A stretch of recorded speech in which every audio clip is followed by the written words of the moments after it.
प्रश्न किया गया है कि आत्मा शरीर में कहाँ रहता है और ये क्या खाता है और इसके कार्य क्या है। मतलब कहाँ है, कैसे इसका जीवन चलता है और क्या करता है। इस बात को अच्छी तरीके से आज समझते हैं। आत्मा आत्मा कोई ऐसी चीज नहीं है शरीर के अंदर जिसको ऑपरेशन करके निकाला जा सके। इस बात को पहले अच्छी तरीके से समझो। हृदय को बदल दिया जाता है, हृदय को ट्रांसप्लांट किया जाता है, ऑपरेशन किया जाता है, और कई अंगों को, किडनी को, गुर्दे, फेफड़े को बदल दिया जाता है। तो आत्मा ऐसा नहीं है कि इसका ऑपरेशन करके हम निकाल के देखें कि आत्मा कितने ग्राम का है, कितना बड़ा है और शरीर के किस अंग में कैसे फिट किया गया है। ऐसी कोई आत्मा मत समझिएगा कि एक मांस का लोथड़ा है जिसमें रोशनी जल रही है, दिया जल रहा है, वो चमक रहा है और जहां प्रकाश फूट रहा है और जिसकी शक्ति और एनर्जी से शरीर चल रहा है। तो ऐसी कोई चीज हमारे शरीर में जन्म के पहले से या गर्भ में आने के बाद या जन्म लेने के बाद कोई फिट नहीं करता है। तो आत्मा कोई ऐसी डिवाइस नहीं है जैसे कि आपके मोबाइल के अंदर बैटरी लगाई जाती है या सिम डालते हो या फिर मेमोरी कार्ड डालते हो। मन, आत्मा को समझने के पहले मन को समझिए। मन क्या है? क्या मन को भी ऑपरेशन करके निकाला जा सकता है? मन जिसके बारे में आप कहते हैं कि मेरा मन बहुत बेचैन है, मेरा मूड खराब हो गया है, आज मुझे अच्छा नहीं लग रहा है, आज लगता है मेरा मन एकदम पस्त हो गया है। तो मेरा मन क्या है? कौन है मेरा बोल रहा है? मैं मन नहीं बोल रहा है, मेरा मन। तब आत्मा को समझेंगे। देखो हमारे शरीर में जो शरीर दिख रहा है, हाथ और पैर, आंख, कान, नाक, जीभ, चाम, त्वचा, ये शरीर के अंग हैं, इंद्रियां हैं। और इसके अंदर यदि हम चीरेंगे तो हड्डी पसली मिलेगी, खून मिलेगा, मवाद मिलेगा और क्या मिलेगा। और बीच पेट में मल भरा हुआ है, ये भी सच्चाई है। This is a special reality. इस सच्चाई को समझो शरीर के। तो शरीर को आज पूरी तरीके से मेडिकल साइंस वाले ऑपरेशन कर लेते हैं और सीटी स्कैन होता है, ईसीजी और जाने क्या क्या तमाम दुनिया भर की चीजें होती है। लेकिन आज तक किसी थिएटर के अंदर या किसी सिस्टम के अंदर मन को नहीं पकड़ा गया है। मन यदि पकड़ लिया जाता, ऑपरेशन कर लिया जाता, तो फिर इस दुनिया में कोई आदमी कभी पागल नहीं होता। कोई पागल होने का उपाय नहीं है, क्योंकि मन को निकाल करके अच्छा मन फिट किया जा सकता है। बुरा मन है, गलत मन है, कचरा मन है, उसको हम ट्रांसप्लांट कर सकते हैं अच्छे मन से। जैसे कोई साधु मर गया, कोई ज्ञानी महापुरुष मर गया, गांव का अच्छा समझदार आदमी मर गया, या कोई दादी जो बड़ी भक्ति भाव वाली थी, ऐसा कोई सत्संगी दादी मर जाए तो उसके खोपड़ी में से, ब्रेन से हम माइंड को निकाल सकते हैं। ऐसा कहीं नहीं हुआ है। मस्तिष्क तो है लेकिन माइंड नहीं है। मस्तिष्क का पूरा सिस्टम है। दाएं अंग के मस्तिष्क से हमारा बायां शरीर काम करता है और बाएं माइंड सेट से यानी मस्तिष्क से ये दायां वाला हिस्सा शरीर का काम करता है। न्यूरॉन्स लगे हैं, पूरा सिस्टम है खोपड़ी के अंदर, सब देख लिया गया है, लेकिन मन कहीं नहीं मिला किसी को आज तक। मन क्या है? शरीर और आत्मा जब मिलता है, यानी शरीर का जब जन्म होता है, एक शरीर, बच्चा शरीर के रूप में बाहर आता है, तो वो जो भी देखता है उसका ब्लूप्रिंट बनना शुरू हो जाता है। ब्लूप्रिंट वही मन है। और समझें, हवाई जहाज में एक ब्लैक बॉक्स होता है। ब्लैक बॉक्स मजबूत धातु का बनता है। हवाई जहाज जब क्रैश हो जाता है गड्ढे में, नदी, पहाड़ में, टूट फूट के बिखर चकनाचूर हो जाता है, लेकिन वो डिवाइस जिसको ब्लैक बॉक्स कहा जाता है वो कभी टूटता फूटता नहीं, इतना मजबूत बनाया जाता है। ब्लैक बॉक्स में हवाई जहाज क्रैश क्यों हुआ, कैसे बिगड़ा, इसका कंट्रोल रूम से कनेक्शन क्या हुआ, वो सारा रिपोर्ट रिकॉर्ड हो जाता है। ऐसा ही हमारा मन है, ये सारा रिकॉर्ड कर रहा है, लेकिन ये ब्लैक बॉक्स जैसा हमारे शरीर के अंदर नहीं है। तो कहाँ है जी? अब कहाँ है, इसको समझने के लिए आपको बता रहा हूँ। सूरज की रोशनी पेड़ पर पड़ती है, सूरज निकल रहा है, इधर पेड़ है, तो पेड़ की छाया उसके उस पार बनेगी। सूरज ये पेड़ है, उसके उस पार छाया बनेगी। इतना तो सब समझ रहे हैं। अब छाया को आप पकड़ सकते हो क्या? पेड़ के छाया को झोला में भर सकते हो? छाया के साथ आप कुछ भी नहीं कर सकते हैं, ना उसको फावड़ा और कुदाली से खोद करके झोला में भर के ला सकते हो। छाया के साथ कुछ करना है तो पेड़ के साथ करो, पेड़ को हिलाओ तो छाया हिलेगी, पेड़ को हटा दोगे तो छाया खत्म। सूरज के साथ कुछ कर सकते हैं या फिर छाया के साथ कुछ भी नहीं कर सकते, पेड़ के साथ कुछ कर सकते हैं। ऐसे ही हमारा मन है। मन हमारे विचारों का संस्कार है। हमारे अंदर एक ताकत है जिसे सोर्स ऑफ एनर्जी कहते हैं विज्ञान की भाषा में। अध्यात्म जगत में उसे जीव और आत्मा कहा जाता है। तो आत्मा की ताकत से शरीर चलता है, दूसरों को देखता है, खाता है, पीता है, सारा व्यवहार इसी आत्मा के ताकत से हो रहा है। आत्मा और जब शरीर मिलते हैं तो जो छाया बनती है उसका नाम मन है। आत्मा और शरीर के मिलने से जो छाया बनती है उसका नाम मन है। तो छाया के साथ जैसे हम कुछ नहीं कर सकते हैं, ऐसे पेड़ के साथ कुछ नहीं कर सकते हैं। मन माया की कोठरी, तन संशय का कोट, कबीर साहब ने भी कहा है। बहुत बोला है मन पर। मन में सारे जीवन व्यवहार के जो सोच हैं, विचार हैं, वो रिकॉर्ड होते हैं। जन्मों जन्मों के संस्कार रहते हैं यदि आप पुनर्जन्म सिद्धांत को मानते हैं।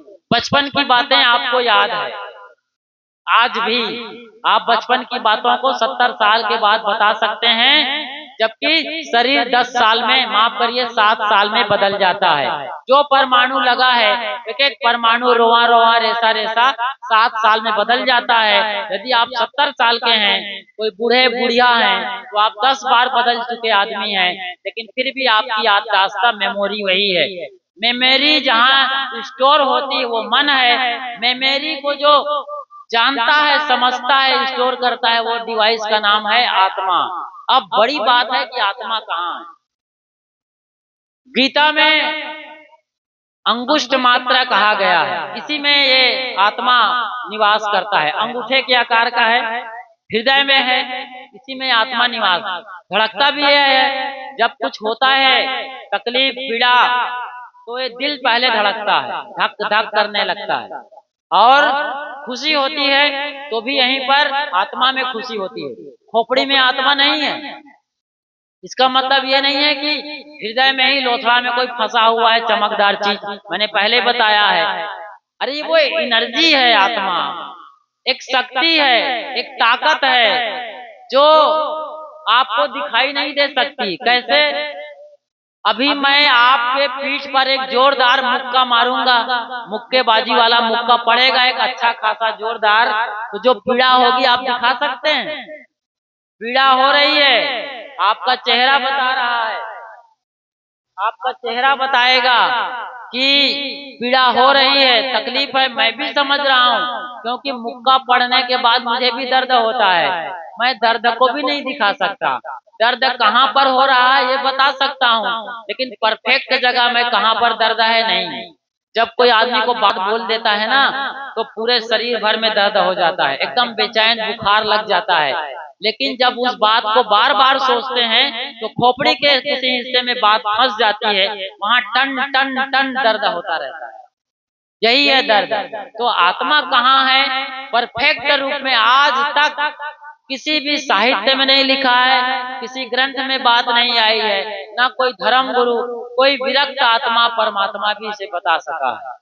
आत्मज्ञानी भी इसे तभी बताएगा जब आप उस ज्ञान के दायरे में घुसोगे, साधना करोगे, भक्ति करोगे। स्वसंवेद्य है, स्वयं के द्वारा जाने जाने वाला ये आत्मा है। वो ऐसे कोई दिखाएगा कहाँ बताएगा कि यहाँ है कि वहाँ है, कि यहाँ मस्तिष्क में है या शरीर में कहीं, यहाँ हृदय में। ठीक है, यहाँ माना जाता है अधिकतम, लेकिन हृदय के मांस के लोथड़े से भी परी हुई वो शक्ति है, क्योंकि वो सब जगह चींटी भी पैर को काटती है तो पता चलता है मस्तिष्क को कि चींटी काट रही है, कांटा चुभ रहा है, पता चलता है कि नहीं? तो क्या आत्मा अंगूठे में है, पैर में है? पेट में दर्द हो रहा है, भयंकर पीड़ा, तो क्या आत्मा यहाँ है? वो सभी जगह एकदम फैला हुआ है हवा के रूप में। लेकिन हवा जैसा नहीं है कि आप उसे खींच करके हवा निकाल दो और आत्मा को झोला में भर लो और मुर्दे में डाल दो। आज तक कोई मरा हुआ आदमी जीवित हुआ है? देखा है कभी? कोई नहीं हुआ है। रामलला को प्राण प्रतिष्ठित किया गया है। क्या राम धनुष बाण लेके अयोध्या में खेल कूद मचाए हैं? या भीषण गर्मी में शरीर में जाके नहा रहे हैं आप तो रामलला 5 बरस के? नहीं ना। वो एसी तो पंडित जी अपने लिए लगवा रहा है। वो कहता है कि रामलला की एसी खराब हो गई है, पिछले हफ्ते की खबर है, हम कूलर लगा के काम चला रहे हैं। अरे वो दक्षिण भारत में काला पत्थर पाया गया, अरुण नाम का मिस्त्री ने उस पर चढ़कर, नंगे पैर चढ़कर उसके छाती पर वो मूर्ति बनाया है। अरुण जी सब बता रहे हैं।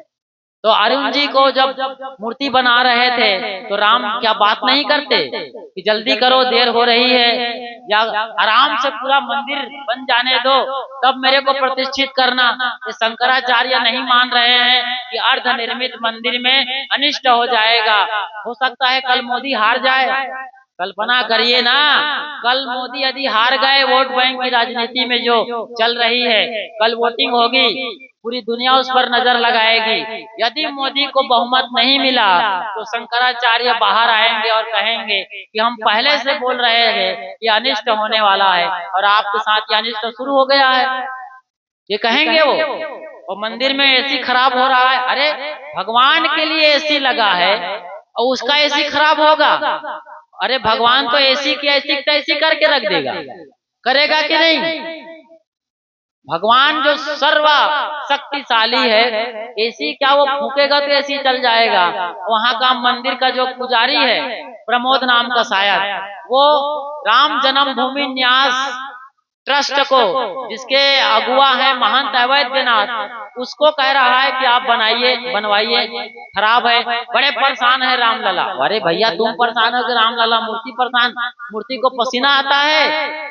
और हमने कल कहा था 56 भोग खिलाते हो तो टॉयलेट कहाँ जाता है आपका? भगवान बनाए हो? दुनिया के किसी भी मंदिर, मस्जिद, चर्च, गिरजाघर, गुरुद्वारा में कोई बाथरूम, टॉयलेट नहीं है।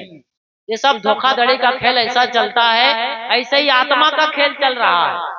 एक गुरु मिलेगा और कहेगा, ए बेटा, ए चेला, बंद करा, और चावल लेगा, 2 दाने लेके जोर से दबाएगा यहाँ, और दबाएगा तो कहेगा देख, ठीक से देख जहां पर दबा रहा हूं, अभी चमक उठेगी, एकदम चम से चमकेगी तुम्हारी आत्मा।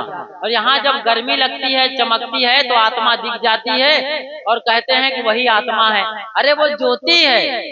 ज्योति तो आंखों का विकार है। ज्योति देखने वाले कहते हैं कि आत्मा देख लेते हैं, आत्मा का दर्शन करते हैं, परमात्मा का दर्शन करते हैं। ये सब झूठे लोग हैं, ढोंगी लोग हैं। इनके गुरु भी ढोंगी और चेला भी ढोंगी। आंधर गुरु, बहिर चेला, दोनों कूप में ठेली ठेला। ये दुनिया चल रही है। और ये चेले लोग उड़ते हैं और गुरु को उड़ाते रहते हैं। कैसे? एक गुरुजी थे, उसके बारे में बड़ी चर्चा थी कि वो रात में 8 बजे गुरुजी उड़ते हैं। ध्यान दो इधर, रात में 8 बजे गुरुजी उड़ते हैं। तो गांव वाले पहुंच गए। हसनपुर वाले गांव बड़े पारखी लोग हैं, बड़े ज्ञानी लोग हैं, बड़े समझदार लोग हैं, 4-4 बीजक कर रहे हैं, तो ज्ञान बुद्धि विवेक से भरे हुए हैं। ये लोग पहुंच गए कहाँ? इधर कोई गांव में, जहाँ गुरु के बारे में खबरें फैलाई गई थी, खबर उड़ा दिया गया था कि गुरु राम को उड़ते हैं। अब यहाँ गांव के ये देखो, रामकेश, ब्रिजेश, दयालदास जी महाराज और ऐसे ये जो क्या नाम है, अभिलाष जी और प्रमोद जी, ये 5-7 लोग कहाँ पहुंच गए? वो जहाँ बताया गया कि रात को गुरु जी उड़ने वाले हैं। चलो भाई 12 बजे उड़ेंगे बोला, 12:01 हो गया, 2 मिनट, और गुरुजी वहां सोए हैं अपने छप्पर के नीचे खाट पर, लेकिन उड़ नहीं रहे हैं। सबको गांव वाले भी आ गए, क्या पता गुरुजी का हेलीकॉप्टर उड़ना शुरू कर दे। अरे गुरुजी उड़ते हैं, तो उड़े नहीं गुरुजी। बाद में निकले, गुरुजी के पेशाब लगी। 12:10 पर गुरुजी उठते हैं, उनको लघु शंका लगती है। गुरुजी उठते हैं, गिलास लेके पानी लेके जाते हैं लघु शंका धीरे धीरे उधर किनारे में। अब लोगों को लगा, देखने वालों के, अरे गुरुजी उड़ने वाले, अरे अब उड़ेंगे, अरे अब उड़ेंगे। वो तो लघु पेशाब गया है बेचारा, पेशाब किया, हाथ धोया, आके फिर सोने वाला है। अरे तो लोगों ने घेर लिया, गुरुजी आप उड़े नहीं, 12 बजे आज आपके उड़ने का डिक्लेरेशन किया गया था, उड़े क्यों नहीं? तब कहा गुरुजी, अरे मैं नहीं उड़ता भाई, मेरे चेले उड़ाते हैं। ये है दुनिया। तो ऐसे गुरु लोग आपको ज्योति दिखाएंगे, आत्मा दिखाएंगे, आपके नस नाड़ियों को जोर से दबा देंगे। यहाँ ऐसे आपकी ज्योति जल जाएगी आंखों के यहाँ, थर्ड आई की, और उसी को आप आत्मा मान लेंगे। कोई कहते हैं मेरे यहाँ एकदम आज्ञा चक्र में या और यहाँ पेट में बीचों बीच किसी चक्र में ज्योति है। ये सब कहने सुनने की है, आत्मा प्रविष्ट करा देंगे, ऐसा करेंगे वैसा करेंगे, कुछ नहीं होता है। ये प्राण प्रतिष्ठा करने वाले अपने बाप को जिंदा नहीं कर सकते हैं। मुझे माफ करिएगा, मैं एक छोटी सी बात कहना चाहता हूँ। मैं किसी के खिलाफ नहीं हूँ, मुझे ज्ञान कहने के लिए यहाँ आदेश दिया गया है कि आप सच्चा ज्ञान दो। अब एक छोटी सी बात कह रहा हूँ, हो सकता है ये 50 साल बाद हो, 80 साल बाद हो। प्रधानमंत्री मोदी प्राण प्रतिष्ठा के पहले रामेश्वरम गए, तमाम मंदिरों में घूम करके आए और उन्हें कहा कि मुझे दिव्य शक्ति मिली है, मुझे दिव्य आत्मा का ज्ञान हुआ है, शक्ति मिली है, एक विशेष स्थितियों में मैं रहा हूँ, एकांतवास। ठीक है, ये साधना की हम बलिहारी करते हैं, प्रणाम और बंदगी करते हैं, लेकिन जो मोदी कहते हैं कि मैंने इतना कुछ करने के बाद एक बड़े समारोह के साथ प्राण प्रतिष्ठा हम कर रहे हैं, हमारे पंडित पुरोहित कर रहे हैं, खुदा न खास्ता शरीर तो सबका मरेगा, मैं भी यहाँ लगातार व्यास गादी पर नहीं रहूंगा, कल नहीं परसों नहीं, 50 साल 100 साल बाद तो मरूंगा, कल नहीं परसों मोदी 10 साल 20 साल 50 साल बाद जब प्रधानमंत्री, अभी तो वर्तमान में मोदी साहब हैं, वो यदि मरेंगे तो क्या वही पुजारी मोदी के प्राण में प्रतिष्ठा कर सकेंगे? सोचिए जरा, क्या उनके डेड बॉडी को जीवित कर पाएंगे? तो ऐसी कोई चेतना नहीं है। अब हम लौटते हैं, मतलब ऐसा कुछ होता नहीं है, अब हम प्रश्न में लौटते हैं और जल्दी में समेटते हैं। जी, अब हम समझते हैं इस बात को कि आत्मा कहाँ है, कोई नहीं दिखा सकता है, पूरे शरीर में उसकी सत्ता विराजमान है। जिस दिन छोड़ के चली जाएगी ये शक्ति, जिसको जीव आत्मा कहते हैं, कोई जीव कहता है, कोई आत्मा कहता है, कोई सोर्स ऑफ एनर्जी, जिस दिन निकल के चला जाएगा उस दिन ये माटी का ढेला हो जाएगा। दूसरी बात, आत्मा का भोजन क्या है? आत्मा का भोजन वो भोजन करता ही नहीं। सबसे बड़ी बात, आत्मा को क्या भूखा शेर है जो मांस खाएगा? क्या भूखी बकरी है जो पत्ती खाएगी? क्या भूखा आदमी है जो रोटी सब्जी दाल भात खाएगा? आत्मा नहीं खाती, आत्मा के शरीर शक्ति से शरीर खाता है। ये मिट्टी पानी आग हवा, मिट्टी पानी आग हवा ही खाएगा। फल क्या है? मिट्टी है, पानी है, क्या है? रोटी सब्जी भात भी मिट्टी ही है, चावल दाल गेहूं मिट्टी से निकल के आता है, कहाँ से आता है? तो मिट्टी के शरीर को मिट्टी चाहिए, आप मिट्टी देते हो, ये बड़ा होता चला जाता है। आत्मा, अब आप कहोगे आत्मा तो ज्ञान है, तो गुरु जी बोलो ना कि आत्मा तो ज्ञान खाता है। अरे वो ज्ञान भी नहीं खाता, उनको कोई ज्ञान नहीं चाहिए। आत्मा परम तृप्त है, परम ज्ञान में सदा अखंड अरूप है, निरूप है और निराकार, ज्ञानाकार भी नहीं हो, निराकार है, स्वयं सत्ता है।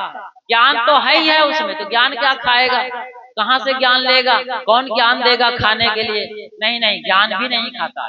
खाने पीने, जीने मरने, भोगने छूने और तमाम क्रियाओं और व्यवहारों से परे स्वयं सत्ता है वो। इसको सोर्स ऑफ एनर्जी कहा जाता है विज्ञान की भाषा में। अब प्रश्न ये आया कि क्या खाता है, क्या करता है? क्या करता है आत्मा? कुछ नहीं करता है, कुछ नहीं करता, चुप रहता है अपनी में। लेकिन हाँ, अनुभव बनाता है। आप जो बोल रहे हैं उसको भी समझ रहे हैं। वो अपने आप में कुछ नहीं करता है। कैसे होता है? आप लोग यहाँ पर बच्चे जो बैठे हैं, केमिस्ट्री वाले ध्यान दो। केमिस्ट्री में होता है केमिकल रिएक्शन, तो वहाँ एक जैसे NaCl plus H2SO4 is equal to, जब दोनों मिलेंगे तो कुछ एक अलग पदार्थ बन जाएगा। वहाँ एक पदार्थ हो जिसको कहते हैं उत्प्रेरक। उत्प्रेरक की मौजूदगी में रासायनिक प्रक्रिया संपन्न होती है, एक नया तत्व बनता है। ऐसे ही आत्मा की मौजूदगी में मन और इंद्रियों को अनुभव होता है। अनुभव का साक्षी आत्मा है, लेकिन ये अनुभव मन और इंद्रियों को हो रहा है। आत्मा मन और इंद्रियों से परे स्वयं ज्योतित सत्ता है, उनके साक्षित्व में होता है, वो साक्षी मात्र है। जब कोई ऑब्जेक्ट आता है, कोई चीज आती है, तब वो साक्षी है, वरना अपने आप में उसको कुछ भी नहीं कह सकते। ऐसे ही गुरु होते हैं, गुरु भी आपको ज्ञान नहीं देने वाले हैं, गुरु के होने से आपको ज्ञान हो जाएगा, क्योंकि ज्ञान आपके भीतर भरा हुआ है, आपका आत्मा ज्ञान का भंडार है। गुरु एक रास्ता बताते हैं, एक विधि देते हैं, उस विधि को फॉलो करेंगे, उस रास्ते पर चलेंगे तो आपको आत्मज्ञान हो जाएगा, परम ज्ञान हो जाएगा। तो आत्मा कहाँ रहती है, आत्मा क्या खाती है और क्या करती है, ये बात समझ में आज आ गई है। बहुत बहुत साधुवाद आप सबको। साहेब बंदगी साहेब।